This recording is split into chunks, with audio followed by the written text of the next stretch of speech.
दोस्तों स्वागत है आपका एक अन्य वीडियो में। और दोस्तों अब हम पढ़ेंगे अगली कहानी हमारी पिता ज्ञान रंजन की। ये कहानी है दोस्तों पीजीटी के सिलेबस में जो 10 कहानियाँ लगी है दोस्तों उससे संबंधित तो यहाँ तीसरी या चौथी कहानी होगी आज हमारी।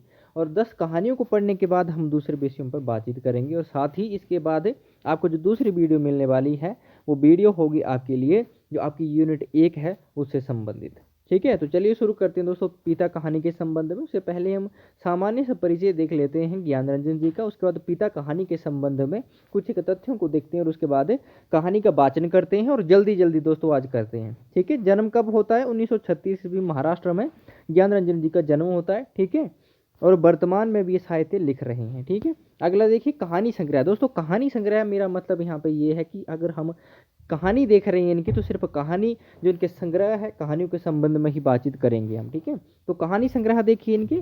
ठीक है, इधर और उधर 1968 में इनका कहानी संग्रह ये प्रकाशित होता है। यात्रा 1971 में, क्षणजीवी 1977, सपना नहीं 1997। संपूर्ण जो कहानियां हैं इनकी 25 कहानियां हैं, सपना नहीं शीर्षक से प्रकाशित। दोस्तों ये इनके कहानी संग्रह है। ठीक है, इधर और उधर, यात्रा, क्षणजीवी, सपना नहीं। ठीक है, ये 4 कहानी संग्रह हो गए इनके। और संपूर्ण इन्होंने जो कहानियां लिखी है वो 25 कहानियां हैं, जो कि 25 कहानियां एक ही संग्रह में संकलित हैं, सपना नहीं शीर्षक में। ठीक है, तो प्रश्न यहाँ से बन सकता है दोस्तों कहानियों से संबंधित इनकी कि इनकी कौन सी कहानी है और कौन सी नहीं है। ठीक है, तो ये इतना सा पता होना चाहिए। आगे देखिए संपादन कार्य। तो दोस्तों इन्होंने संपादन कार्य की बात करें तो पहल पत्रिका का संपादन किया। ठीक है, 27 वर्षों से संपादन करते आ रहे हैं पहल पत्रिका का ये। ठीक है, आगे देखते हैं पिता कहानी के संबंध में देख लेते हैं दोस्तों। कथानक को देख लेते हैं सबसे पहले कि पिता कहानी का कथानक क्या है।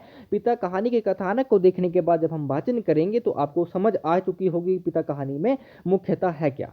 ठीक है, तो कथानक देखिए। पिता ज्ञानरंजन की बहुत महत्वपूर्ण वृद्ध विमर्श की एक अविस्मरणीय कहानी है। दोस्तों आपसे प्रश्न बन सकता है, आपको 4 विकल्प दे देंगे कि इनमें से वृद्ध विमर्श पर आधारित कहानी है दोस्तों। ठीक है, एक वापसी भी आपकी सिलेबस में है तो वहां से प्रश्न बन सकता है। ठीक है, कि वृद्ध विमर्श पर ही आधारित है वापसी भी, तो पिता कहानी भी वृद्ध विमर्श की एक अमूल्य कहानी है। ठीक है, आगे देखिए इस कहानी में पुरातन पीढ़ी के प्रतिनिधि पात्र पिता और नई पीढ़ी के पात्रों में पिता की संतानें। ठीक है, पुरानी पीढ़ी के पात्र कौन हो गए दोस्तों? पिता। और नई पीढ़ी के पात्र कौन हो गए? पिता की संतानें। ठीक है, आप देखेंगे कि कौन कौन से संतानें। ठीक है, के बीच टकराहट, उनके बीच टकराहट है पुरानी पीढ़ी और नई पीढ़ी के अंतर्द्वंद की ये अनूठी कहानी। इस तरह के भी प्रश्न बनने की संभावना रहती है। द्वंद्व, ठीक है, टकराहट द्वंद्व है। किम कर्तव्य विमूढ़ता है और विद्रोह के भाव को वाणी मिली है इस कहानी में। कहानी का नायक पिता पुराने संस्कारों में आबद्ध एक ऐसा व्यक्ति है जो अपने जीवन में किसी प्रकार का परिवर्तन, फिजूल खर्ची इत्यादि नहीं चाहता। ठीक है, फिजूल खर्ची नहीं करता ये। ठीक है, सबसे बड़ी विशेषता इसकी क्या है? ठीक है, कि फिजूल खर्ची नहीं करता, जीवन में परिवर्तन की कोई परिभाषा उसके जीवन में नहीं है। ठीक है, जिस तरह से जीवन चला रहा है उसी तरह से उसको काटना है, बस जीना है। ठीक है, वह पुराने संस्कारों के अनुसार अपना इच्छित जीवन गुजर बसर करना चाहता है और पिता की ये जिंदगी उसकी संतानों को पसंद नहीं आती है। संतान उसको बदलना चाहती है, क्योंकि आपको पता ही है, हम सबको पता है कि समय परिवर्तनशील होता है। जो आज है वो कल नहीं होगा, जो रीति रिवाज आज है वो कल नहीं होंगे। ठीक है, तो आप देखिएगा कि आगे क्या क्या होता है। वर्णीय विषय या उद्देश्य देख लेते हैं दोस्तों। उद्देश्य के बारे में भी पूछा जाता है कि इस कहानी का मूल उद्देश्य क्या है, उसका वर्णीय विषय क्या है। ठीक है, पुरानी पीढ़ी और नई पीढ़ी में परंपरागत संस्कारों एवं जीवन पद्धति के प्रति विद्रोह भावना को उघाड़ा गया इस कहानी में। ठीक है, कौन सी भावना को दोस्तों? यहाँ पे नई और पुरानी पीढ़ी के बीच क्या है? विद्रोह भावना है। ठीक है, अंतर्द्वंद्व है। नई और पुरानी पीढ़ी के संघर्ष को दिखाना ही इस कहानी का मूल उद्देश्य है दोस्तों। ठीक है, अगला देखिए शैली की अगर बात करें तो संवादात्मक शैली में रचित है, मनोविश्लेषणात्मक शैली भी है दोस्तों, आत्मकथात्मक शैली भी इसमें है दोस्तों। ठीक है, ये 3 शैलियाँ इसमें है मुख्यतः। ठीक है, प्रश्न बन सकता है कि पिता कहानी कौन सी शैली में रचित है। ठीक है, तो आपसे प्रश्न बन सकते हैं, तो आपको ध्यान देना है इसके संबंध। अगला देखिए दोस्तों पात्र भी देख लेते हैं, क्योंकि पात्र से संबंधित प्रश्न बनेगा। कथानायक, ठीक है, इसीलिए आत्मकथात्मक शैली यहाँ पे आ गई है। ठीक है, पिता एक पात्र है। ठीक है, उसकी पत्नी है यानी कि पिता की। ठीक है, बच्चे हैं उस पिता के। ठीक है, तो आप देख सकते हैं। तो दोस्तों ये तो होगी हमारी सामान्य सी जानकारी पिता कहानी के संबंध में। अब हम कहानी का वाचन करते हैं। ठीक है, कि कहानी में क्या क्या है जब आप देखेंगे, क्योंकि प्रश्न दोस्तों अंदर से बनते हैं। ये नेट के सिलेबस में भी लगी हुई कहानी है दोस्तों। ठीक है, तो नेट के सिलेबस में यहाँ से संवादों से संबंधित प्रश्न बने हैं, तो आप भी मान के चलिए कि आपके सिलेबस में है तो संवादों से संबंधित प्रश्न जरूर बनेंगे।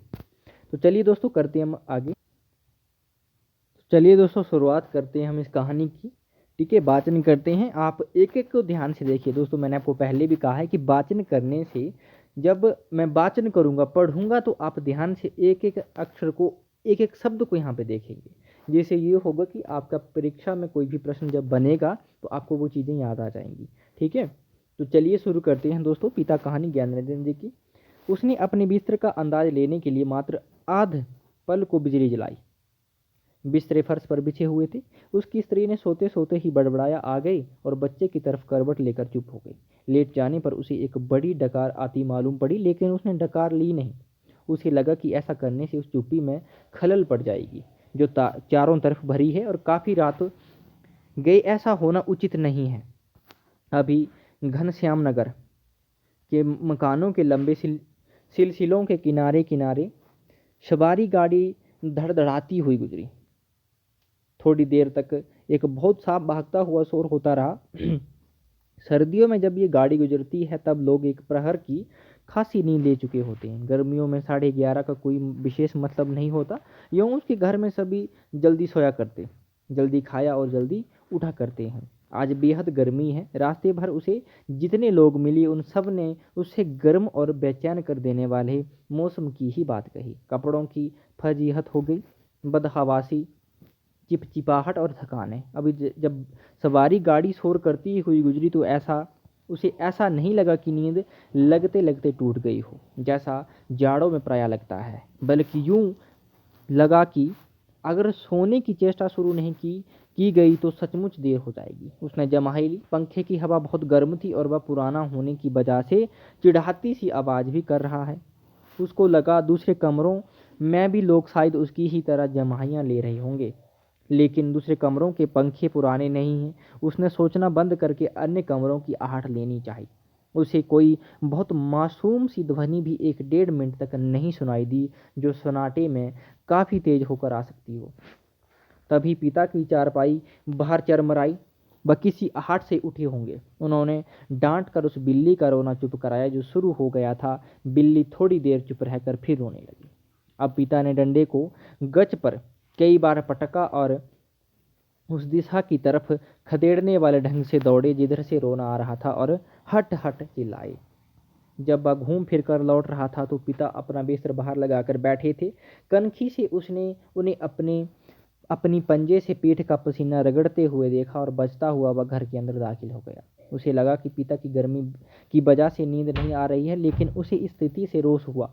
सब लोग पिता से अंदर पंखे के नीचे सोने के लिए कहा करते हैं, पर वह जरा भी नहीं सुनते। हमें क्या, भोगें कष्ट। कुछ देर पड़े रहने के बाद वह उठा और उसने उत्सुकतावश खिड़की से झांका। सड़क की बत्ती छाती पर है। ठीक है, गर्मियों में ये बेहद अखर जाता है। पिता ने कई बार करवटें बदली, फिर शायद चैन की उम्मीद में पार्टी पर बैठा पंखा झलने लगा। ठीक है, पंखे झलने लगे हैं। पंखे की डंडी से पीठ का वह हिस्सा खुजाते हैं जहां हाथ की उंगलियां दिक्कत से पहुंचती हैं।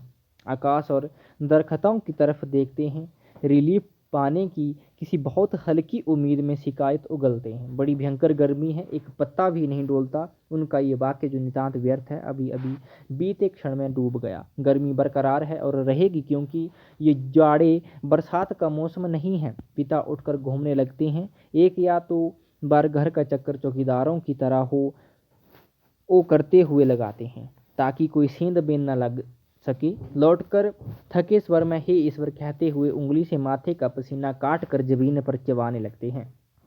बड़ा गजब है।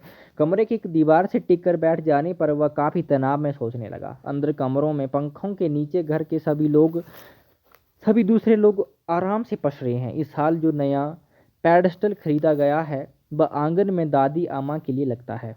ठीक है, दादी अम्मा के लिए लगता है। बिजली का मीटर तेज चल रहा होगा, पैसे खर्च हो रहे हैं, लेकिन पिता की रात कष्ट में ही है। लेकिन गजब ये नहीं है, गजब तो पिता की जिद है।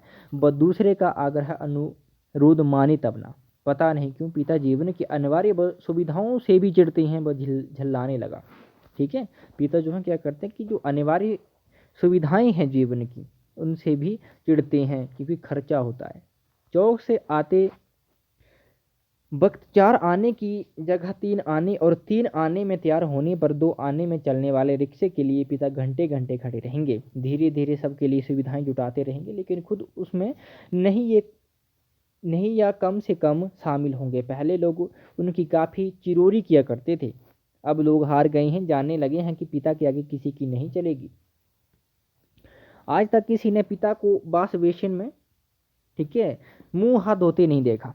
बाहर जाकर बगिया वाले नल पर ही कुल्ला दातुन करते हैं। दादा भाई ने अपनी पहली तनख्वाह में गुसल खाने में उत्साह के साथ एक खूबसूरत साबर लगवाया, लेकिन पिता को अरसे से हम सब आंगन में धोती को लंगोटे की तरह बांधकर तेल चुपड़े बदन पर बाल्टी बाल्टी पानी डालते देखते आ रहे हैं। खुले में स्नान करेंगे, जनेऊ से छाती और पीठ का मैल काटेंगे। शुरू में दादा भाई ने सोचा पिता उसके द्वारा साबर लगवाने से बहुत खुश होंगे और उन्हें कई चीज़ का उत्साह होगा, ठीक है, नई चीज़ का उत्साह होगा। पिता ने जब कोई उत्साह प्रकट नहीं किया तो दादा भाई मन ही मन काफ़ी निराश हो गए।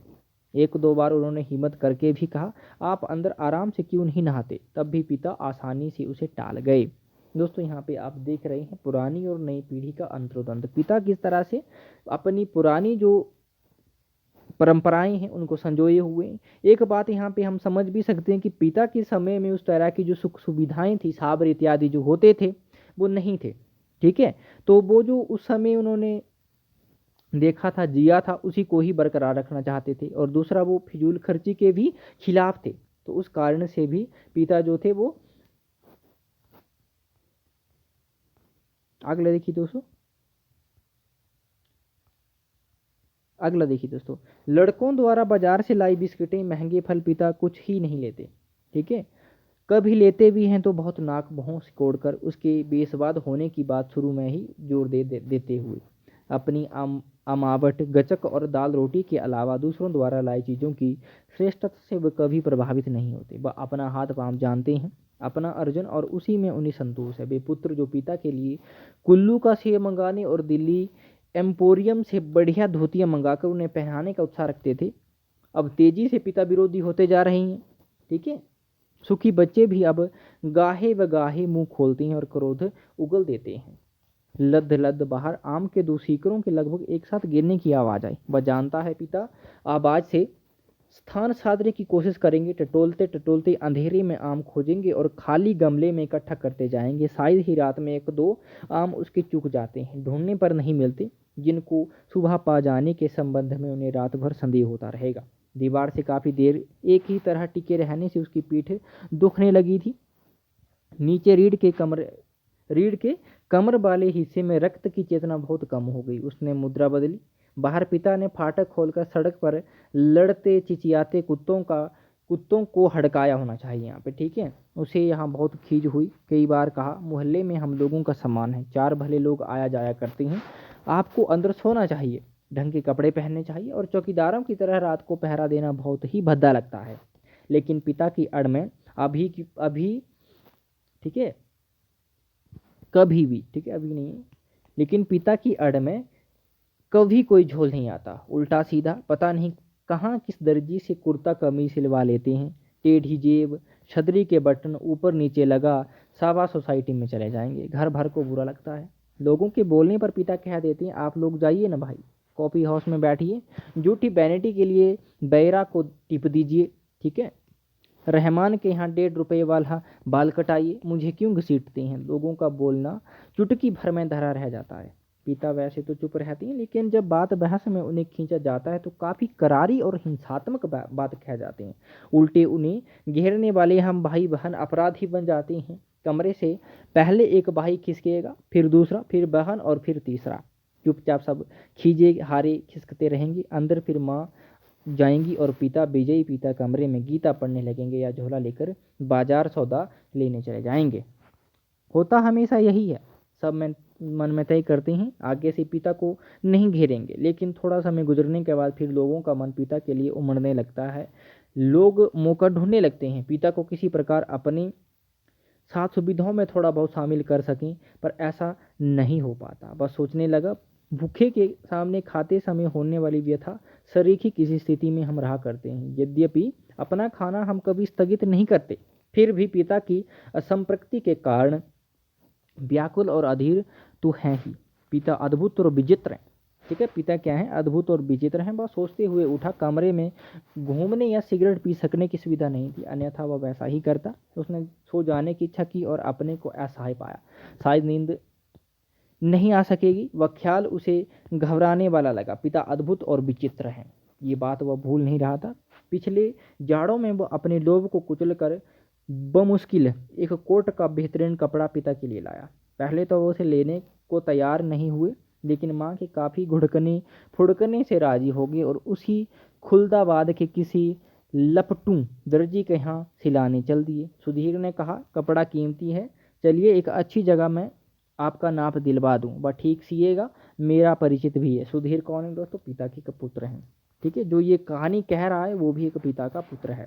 ठीक है, इस बात पर पिता ने काफ़ी हिकारत उगली। वह चिढ़ उठे, मैं सबको जानता हूँ, वही म्यूनसिपल मार्केट के छोटे मोटे दर्जियों से काम कराते और अपना लेबल लगा लेते हैं। साहब लोग, मैंने कलकत्ते के हाल एंडरसन के सिले कोट पहने हैं अपने ज़माने में, जिनके यहाँ अच्छे खासे यूरोपियन लोग कपड़े सिलवाते थे। ये फैशन वैशन जिसके आगे आप लोग चक्कर लगाया करते हैं, उसके आगे पाम की धूल है। मुझे व्यर्थ पैसा नहीं खर्च करना है। कितना परस्पर विरोधी तर्क दिया पिता ने, या किया पिता ने। ऐसा वह अपनी जिद को सर्वोपरि रखने के लिए किया करते हैं। फिर सुधीर ने भी कपड़ा छोड़ दिया।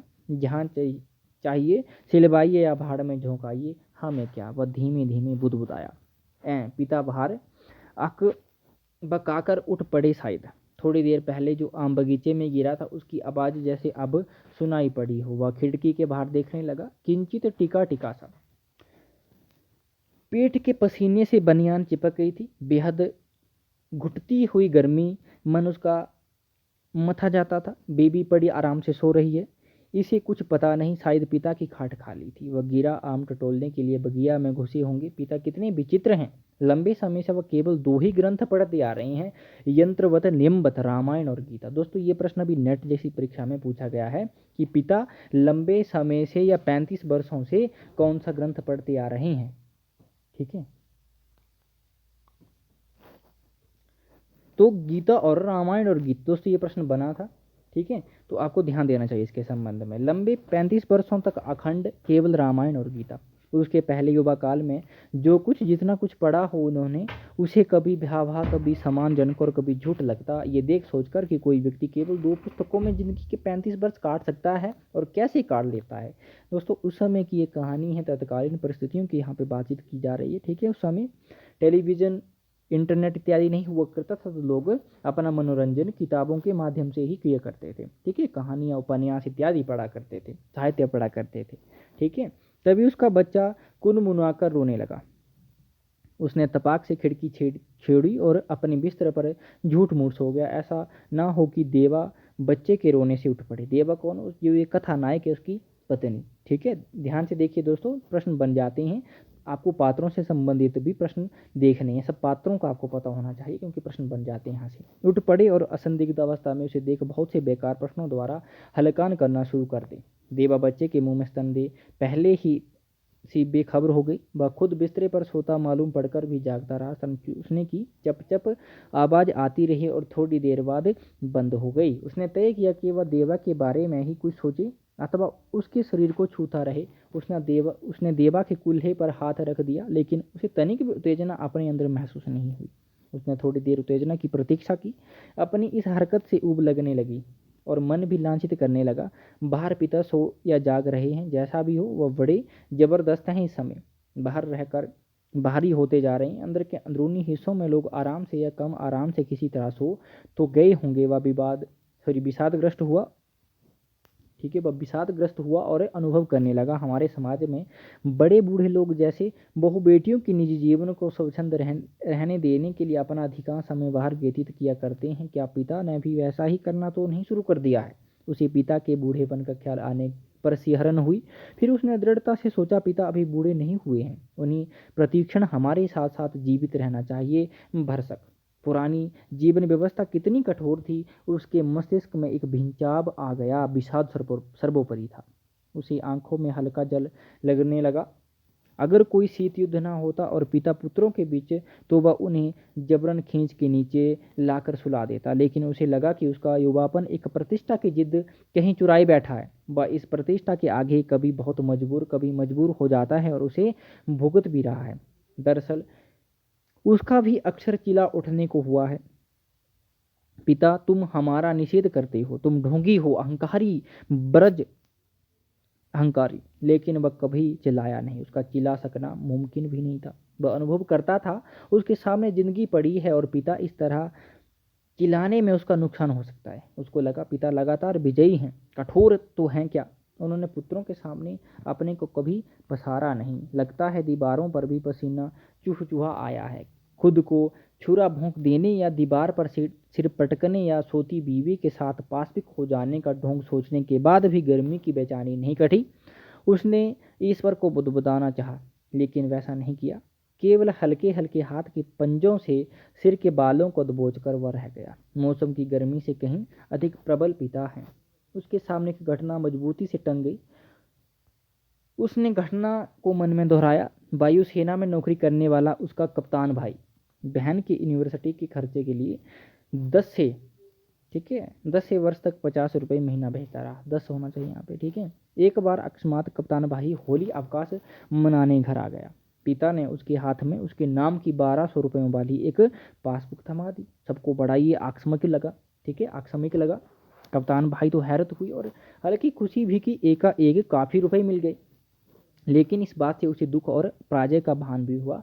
उसने अपने को छोटा महसूस किया। 2 वर्ष तक बहन के लिए उसने जो थोड़ा बहुत किया वह सब एक पल में घटकर नगण्य हो गया, ठीक है। फिर भी वह अनुभव कर रहा था, कप्तान भाई ज़्यादा सोचते नहीं, खिलाड़ी तबीयत के हैं, यानी कि तरह चुटकी में धरती छोड़ देते हैं। कितनी मस्त है कप्तान भाई, ठीक है। उस पिता के 3 पुत्र हैं। एक तो ये कथानायक हो गए हैं दोस्तों, ठीक है, एक सुधीर हो गया और ये तीसरा कप्तान भाई जो कि वायुसेना में नौकरी करते हैं, और एक उनकी बहन हो गई, ठीक है। अभी देखिए, उसे लगा पिता एक बुलंद भीमकाय दरवाजे की तरह खड़े हैं, जिसे टकरा टकरा कर हम सब निहायत पिद्दी और दयनीय होते जा रहे हैं। इस घटना को याद करके और पिता के प्रति खिन्न हो जाने पर भी उसने चाहा कि वह खिड़की से पिता को अंदर आकर सो रहने के लिए आग्रहपूर्वक कहे, लेकिन वैसा नहीं कर सका। वह संतोष और सहानुभूति दोनों के बीच असंतुलित भटकता रहा।